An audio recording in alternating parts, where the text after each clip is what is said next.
कि हम सीए लागू नहीं होने देंगे बंगाल में। भाई देखो, हमने पार्लियामेंट के अंदर इस कानून को पास किया था और आज आदरणीय प्रधानमंत्री नरेंद्र भाई मोदी जी ने पूरे अंतर्राष्ट्रीय स्तर पर कहा जाए, चाहे वो बांग्लादेश में रहने वाले हों, पाकिस्तान में रहने वाले हों, हमारे जो हिंदू भाई हों, मुसलमान, सिख, ईसाई अफगानिस्तान में, और मेरा सौभाग्य है कि मैं पार्लियामेंट के उस कमेटी का शुरुआत में मेंबर भी रहा। हमने जगह जगह जा कर के उनका लोगों से साक्षात्कार भी किया और बाद में उनका इंटरव्यू होने के बाद ये पार्लियामेंट को सुपुर्द किया गया।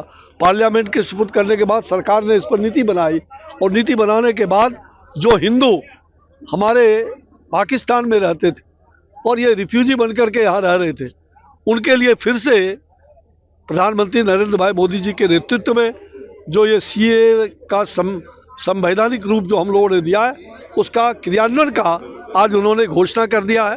ये स्वागत योग्य कदम है और पूरे देश की जनता अब वो भारतीय नागरिक के रूप में कैसे जाने जाएं, तो उसमें हिंदू जो अफगानिस्तान से आए, जो बांग्लादेश से आए, जो पाकिस्तान से हिंदुस्तान यहाँ आकर के रिफ्यूजी का जीवन बीत रहे थे, आज उनको भारत की नागरिकता प्रदान होगा। उसमें हिंदू, मुसलमान, ईसाई जो भी लोग आए उनको उसमें मान्यता देने का हमारा। सीएम साहब तो मैंने मान्यता दे रहे हैं, लेकिन दीदी क्यों कह रही है कि हम लागू नहीं होने देंगे? और भाई दीदी कौन होती है? भारत को चलाने वाली। ये पूरे भारत का कानून है, ये पार्लियामेंट का कानून है, ये पूरे देश में लागू होगा और देश की जनता 140 करोड़ जनता लागू करेगी। हम ये दीदी कह रही हैं और दीदी का दादागिरी चलेगा हिंदुओं पर, ये हिंदुस्तान पर, ये किसी को स्वीकार नहीं होगा। इसलिए आप चिंता मत करिए। ये अगुवाई किया है हमारे उत्तराखंड की सरकार ने। इस कानून को हर राज्यों में कानून पास होंगे और आने वाली जो पीढ़ी है, जो हमारी पीढ़ी है, पीढ़ी दर पीढ़ी, वो भारत के अंदर हिंदुत्व की जो बात थी, जो हिंदू नागरिक भटकते थे, अधिकांश उसमें हिंदू थे और भी अन्य मूल के लोग थे, उसमें मुस्लिम भी है, ईसाई भी है, उन सब को जो रिफ्यूजी जीवन जी रहे थे, उसका डेडलाइन जो था, उसके बाद उन सबको भारतीय नागरिकता प्रदान की जाए। विनाश काले विपरीत बुद्धि जाकर के पूरे देश में माननीय मोदी जी का लहर चल रहा है। सीए कानून जो है देश के हित में जाकर के तो लागू होगा जाकर के। हमारा मानना है लोकसभा चुनाव के बाद निश्चित तौर पर बंगाल की सरकार भी, जिस तरह उनका जो बातें आ रही हैं, बंगाल में लगातार घटनाएं जो घट रही जाकर के है, संदेश खाली में देखा आपने महिलाओं पर कितना अत्याचार हुआ, तो लगातार मैं देख रहा हूँ कि इस तरह से लोग मारे जा रहे हैं। फिर से लगता बिहार की तरह जो लालू के राज में जंगल राज हुआ करता था बिहार में, वहाँ महाजंगल राज आ गया है, उसका खात्मा होने वाला जा करके है।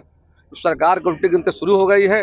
जनता पर भरोसा है आने वाले लोकसभा चुनाव में सभी सीटों पर भारतीय जनता पार्टी में विजयी होगी जाकर के, उनका सफाया होगा। जब हमारी सरकार बनेगी हम लागू करेंगे। बिहार में महिलाओं के साथ अन्याय कर रही है केंद्र सरकार। आरजेडी महिलाओं को सम्मान देते हुए एमएलसी में 3 पद दिया। हमने लोकसभा में नारी बंधन अधिनियम जो वर्षों से अटल बिहारी वाजपेयी की सरकार में लाने का प्रयास हुआ था, यही आरजेडी के लोगों ने विधेयक को फाड़ने का काम किया था नंबर 1।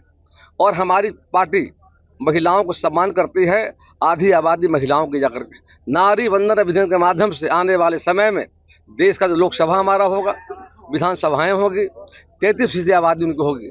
हम पंचायती, जब बिहार में एनडीए सरकार बनी, आपको याद करना चाहता हूँ 2006 में 50% महिलाओं को हमने पंचायती राज्य में निकाय के चुनाव में आरक्षण देने का काम किया है और आने वाले समय में लोकसभा विधानसभाओं भी सबको सम्मान देने का काम किया। लेट हो गया है और इसको तो लागू होना ही चाहिए था। भारत के रिसोर्सेज पे मतलब अन्य लोगों का अधिकार तो है नहीं, और इसके माध्यम से जो अन्य लोग हमारे रिसोर्सेज का इस्तेमाल कर रहे हैं और हमारे लोग भूखे जो कहते हैं कि हमारे लोग कि हमारा रिसोर्स पूरा हमको नहीं मिल पा रहा, तो ये उन लोगों के अधिकार पे पहले जो हमला कर रहे थे, ये उस पर एक जो है एक अच्छा प्रयास किया गया है। और जो रिफ्यूजी लोग हमारे यहाँ रह रहे रहे थे, हिंदू समाज के लोग जो हमारे रिफ्यूजी हमारे यहाँ पहले से रह रहे थे, उनके लिए हम लोगों ने एक रास्ता खोल दिया है और उस रास्ते के माध्यम से अब वो हमारे परमानेंट नागरिक बन सकते हैं और परमानेंट नागरिक बनने के बाद वो पूरी अपनी विधि व्यवस्था और पूरा देश में जो है देने के लिए कह रहे हैं। जी। ममता दीदी आखिर क्यों इस तरह कह रही है कि हम सीए लागू नहीं होने? देखिए, ममता बनर्जी तो पहले ही से मतलब जो है भारत के सोच के जो खिलाफ है। भारत जो है दुनिया के टॉप स्थान पे आना चाहता है, नंबर 1 स्थान पे आना चाहता है पूरा दुनिया में, और भारत के उस सोच, भारत का जो सोच है, पूरे भारत के 140 करोड़ जनता की जो सोच है कि भारत को अमेरिका से भी आगे जाना चाहिए, तो ये सोच उनकी नहीं है। तो उनका जो है पतन होना शुरू हो गया। आप जान लीजिए, संदेश खली जो है, संदेश खली में ये साबित हो गया कि महिलाओं का शोषण करने का उन्होंने काम किया, एक महिला होकर महिला को कलंकित करने का काम किया। इससे गंदा बात और क्या हो सकता है? तो पूरी जनता देख रही है, पूरा देश देख रहा है और उनका पतन होना शुरू हो गया है। वो हिंदुओं के खिलाफ जो आक्रामक बयान दे रही है, तो हिंदू समाज का एक एक व्यक्ति, इसका लोकसभा इलेक्शन आने वाला है, एक एक व्यक्ति इसका बदला लेगा और तमाम रिफ्यूजी समाज जो अभी नागरिकता हम लोग को उनको मिलने वाला है, वो भी उसका इलाज करेंगे ममता बनर्जी का, जान लीजिए।